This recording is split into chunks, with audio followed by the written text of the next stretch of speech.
All right, good morning. We'll do a little short video here this morning. So it's 5:40, and I'm actually outside getting ready to smoke a chuck roast for the day. I'm trying to figure out how I can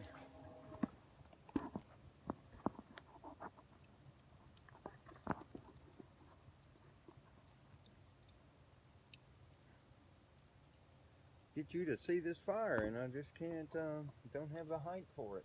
Don't have the height.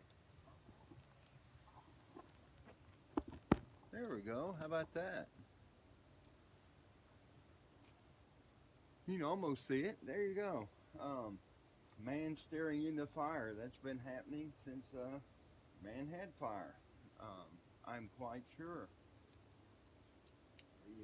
our earliest ancestors, when they found and I don't know quite how. I need to. That'll give me something to wander off on today. Um, I suspect natural lightning fires, that kind of thing, and they found it, and then recognized the warmth, and all of that, and then from there developed into cooking and light at nighttime and that sort of thing, and probably kept an ember in some sort of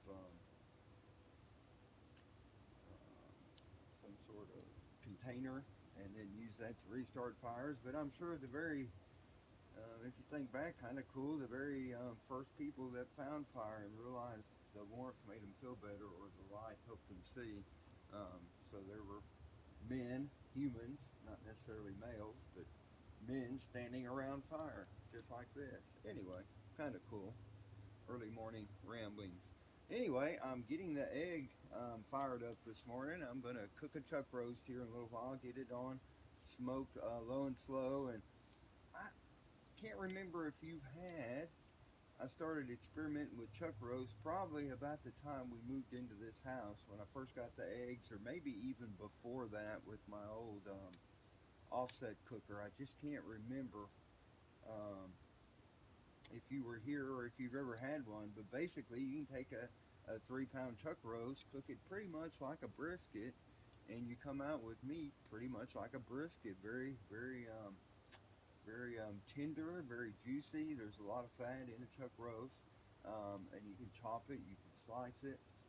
We do tacos with it. We do sliced sandwiches, much like brisket sandwiches, or you can eat it sliced on a plate. It's just such a particularly cooking for 2 or 3 people, you don't have to cook a 10, 12, 14 pound brisket. You can cook a three. And it's hard to find them bigger, but when I find a 4 or 5 pound chuck roast, a large chuck roast, I typically buy it and smoke it, because that's even better. You can get 3 or 4 meals out of it. And you actually get a little more yield when you cook a brisket. You get about 60%.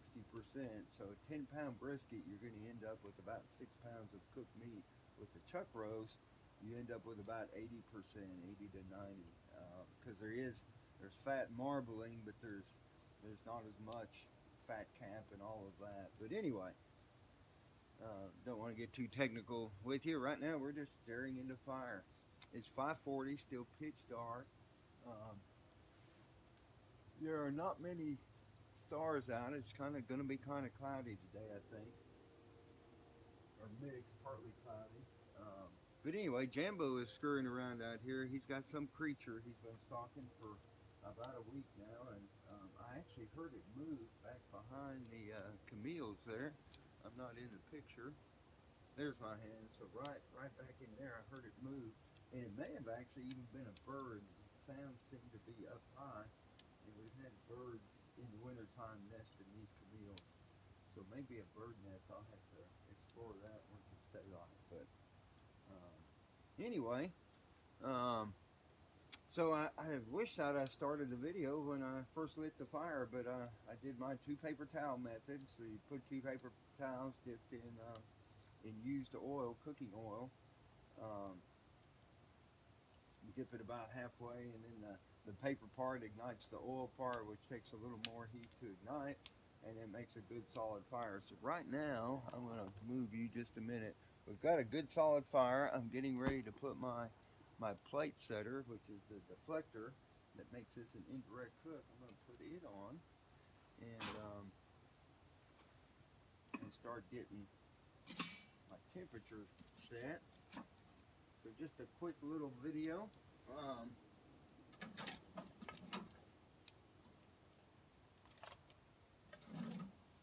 I did watch, I generally watch some national news early in the morning. The local news pretty much goes on a 30-minute cycle. Once you watch 30 minutes of it, it starts at 4, and once you watch 30 minutes of it, and then pretty much you've seen what you're going to see until 7, the whole morning news time, so local news time. So typically I watch national news, ABC or CBS, either one of them. If I'm up before 4, I'll watch that before, but then after 4, I'll cycle back and forth between the local news and national news. But anyway, I saw Biden's cabinet picks, and I also click over to Fox occasionally. So this is interesting, and not to be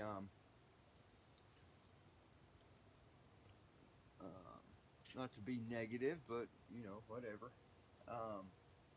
But CBS and I think I watched ABC and CBS this morning. They both presented as kind of presented the